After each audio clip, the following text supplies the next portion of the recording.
বিদায়ের সময় গৌরবের পায়ে গুলি করে সমস্ত সত্যিটা বের করলো পরশুরাম। হ্যাঁ বন্ধুরা, সম্পূর্ণটা জানতে ভিডিওটা প্রথম থেকে শেষ পর্যন্ত দেখতে থাকুন।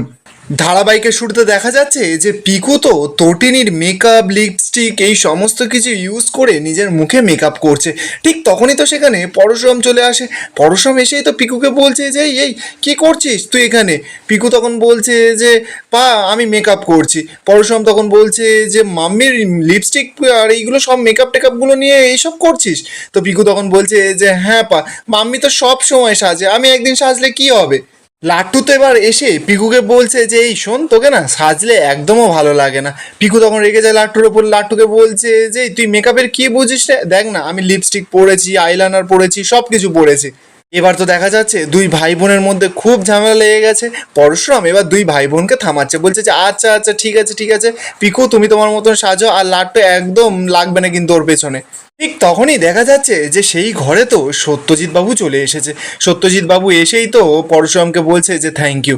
পরশুরাম তো এবার অবাক। সত্যজিৎ এবার পরশুরামের কাছে গেছে, গিয়ে পরশুরামের হাতটা ধরে বলছে যে বাবা তুমি যেইভাবে এই বিয়েটাতে আমার পাশে ছিলে খুব ভালো লাগলো। আসলে কি জানো তো বাবা, নন্দিনীর তো একটা অতীত ছিল, তাই জন্য ওটা নিয়ে আমার বড় চিন্তা ছিল। কিন্তু যেভাবে তুমি আর আমার মেয়ে মিলে এই বিয়েটা উতরে দিয়েছো, সত্যি তুমি এই বাড়ির ছেলের মতন কাজ করেছো।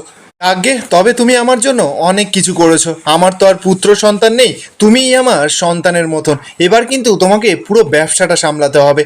আমি নিশ্চয়ই তোমার কাছে এইটুকু আবদার আমি করতে পারি। পরশুরাম তখন বলছে যে দেখুন, আপনার মেয়ের দায়িত্ব নেওয়ার, বিয়ের দায়িত্ব নেওয়াটা এটা কিন্তু আমার কাছে অনেকটা সহজ কাজ ছিল, কিন্তু ওই চেয়ারে বসে ওই কোম্পানিটাকে চালানো আমার পক্ষে সত্যিই ডিফিকাল্ট হয়ে উঠছে।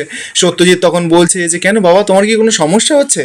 পরশুরাম তখন বলছে অসুবিধা তো হচ্ছে, সমস্যা তো একটা হচ্ছে, কিন্তু আপনি চিন্তা করবেন না, আমি সবটা সামলে নেব। তবে খাতায় কলমে আমাকে সমস্ত কিছু তুলে দেওয়া আমার হাতে, এটা কিন্তু একদম আপনার ঠিক হয়নি।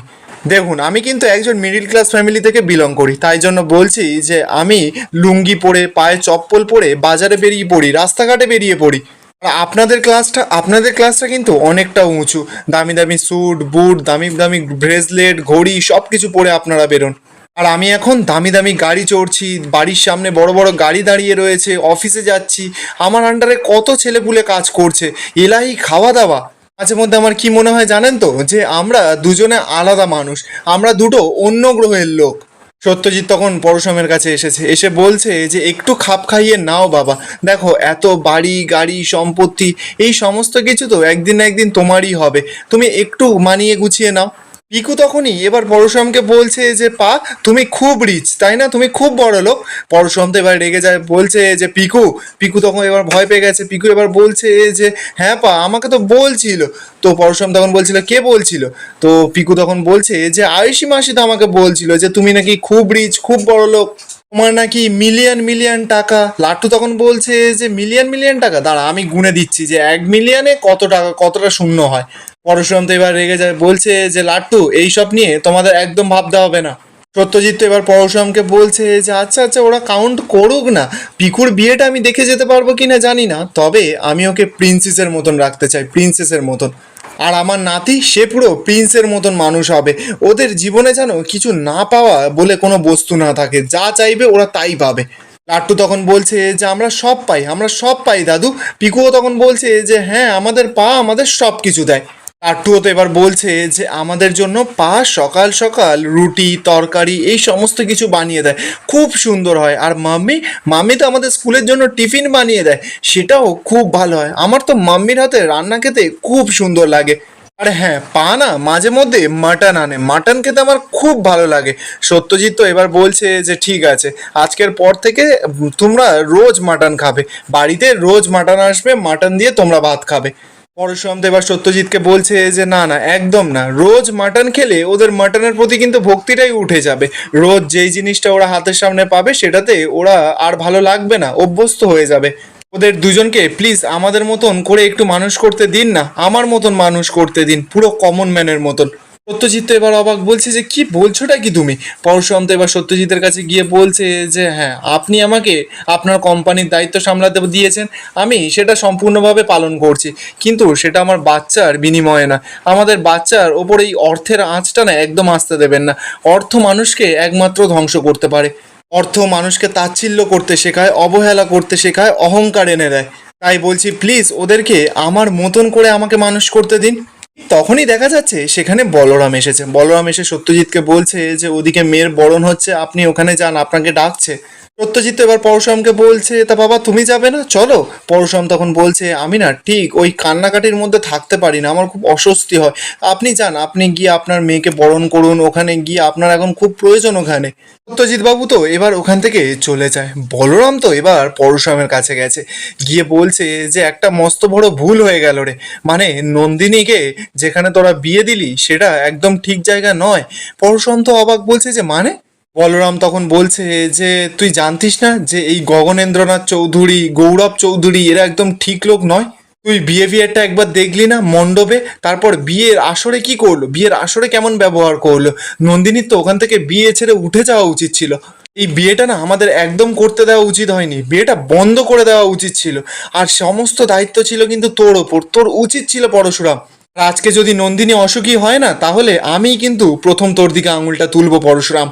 পরশুরাম তো এবার অবাক, বলরামের কাছে গিয়ে বলছে যে তুই এসব কি বলছিস। বলরাম তখন বলছে যে হ্যাঁ মাই ডিয়ার, তুই প্রথম দায়ী হবি যদি নন্দিনী অসুখী হয়। আর আমি শিওর যে নন্দিনী অসুখী হবে, কারণ এই বিয়েটা শুধুমাত্র একটা বিয়ে নয় রে, এটা শুধুমাত্র প্রয়োজনের বিয়ে, এটা একটা চাল, যে চালটা না শকুনির চালের থেকেও মারাত্মক। পরশুরাম তো এবার বলরামকে বলছে যে কি বলছিস, তুই কি বলছিস এটা। বলরাম তখন চিৎকার করে বলছে যে আমি যেটা বলছি একদম ঠিক কথা বলছি। আমাদের কিন্তু একদম এই বিয়েটা দেওয়া উচিত হয়নি পরশুরাম। আমি কিন্তু তোর ক্ষমতাকে রেসপেক্ট করি, তুই কিন্তু চাইলেই এই বিয়েটা বন্ধ করে দিতে পারতিস। ওর উপস্থিতি কিন্তু সমস্ত কিছু বদলে দিতে পারতো পরশুরাম। এই বিয়েটা দেওয়া একদম ঠিক হয়নি। আর আমি তো বাইরের লোক, তাই আমিও কিছু বলতে পারিনি। আমি তোর ক্ষমতাকে রেসপেক্ট করতাম, কিন্তু আমি এই পরিবারটাকে কদিনের মধ্যে খুব ভালো করে চিনে গেছি। নন্দিনী কখনো সুখী হবে না, কখনো না। আয়ুষি তো এবার সেখানে চলে এসেছে। আয়ুষি এসে সবটা শুনে বলছে বাবা, মেয়ে বিদায়ের সময় এরকম কথা বলছে, মেয়ে যাতে অসুখী হয় এরকম কামনা করছে। বলরাম তো এবার আয়ুষির কাছে গিয়ে বলছে যে তুমি খুব ভালো করে বুঝতে পারছো যে আমি সেই কামনা করিনি। আয়ুষি তখন নাটক করে করে বলছে যে কি জানি বাবা, প্রেমে পড়েছেন সেটা তো আমি পরিষ্কার বুঝতে পারছি। আসলে কি জানেন তো, প্রেমে পড়লেই না মানুষ এরকম ধরনের কথাগুলো বলে থাকে, বোকা বোকা কথা। বর্দি ভাই সুখী হবেই হবে। আর বর্দি ভাই তো এর থেকে ভালো পাত্র এমনিতেই পেতো না, কারণ ওর মধ্যে তো আর যোগ্যতাই ছিল না। বলরাম তো এবার রেগে যায়, আয়ুষিকে বলছে যে shut up, just shut up. ওর থেকে না অনেক ভালো পাত্র পাওয়ার যোগ্যতা ওনার ছিল। আয়ুষি তখন নাটক করতে করতে এসে বলছে যে সেই পাত্রটা কি বলরাম দেব। নিজেকে না একবার আয়নার সামনে দাঁড় করান। এই নন্দিনী মুখার্জি, সত্যজিৎ মুখার্জির মেয়ে, কোনো চাল নেই, চুলো নেই, আপনার কিচ্ছু নেই। আর চাঁদের দিকে তো জানেন তো সকলে হাত বাড়ানোর চেষ্টা করে, কিন্তু সহজে কেউ হাত পায় না। এই বলেই তো আয়ুষি যখন চলে যাচ্ছিল, বলরাম তো তখন বলছে যে চাঁদ না একদিন মাটিতে নেমে আসবে, আর এই হাতেই না এসে পড়বে, এটা আমার চ্যালেঞ্জ রইল। এই সব কথা শুনে আয়ুষি তো এবার চলে যায়। বলরাম তো এবার পরশুরামের কাছে গেছে, গিয়ে বলছে যে তুই তো বিদায় দেখতে যাবি না। তা পরশুরাম তখন বলছে যে না আমি যাব না, তুই যা। বলরাম তখন বলছে যে না আমি যাব না, আড়াল থেকেই আমি দেখে নেব। আর এখানেই আজকের এপিসোডটা শেষ হয়ে যায়। আপনাদের কি মনে হচ্ছে, নন্দিনী কি ওই বাড়িতে গিয়ে ও গৌরবের কোনো দ্বিতীয় স্ত্রীকে দেখতে পাবে, নাকি বলরামের কাছেই চলে আসবে নন্দিনী? কমেন্টে আপনাদের মতামত অবশ্যই জানিয়ে যাবেন।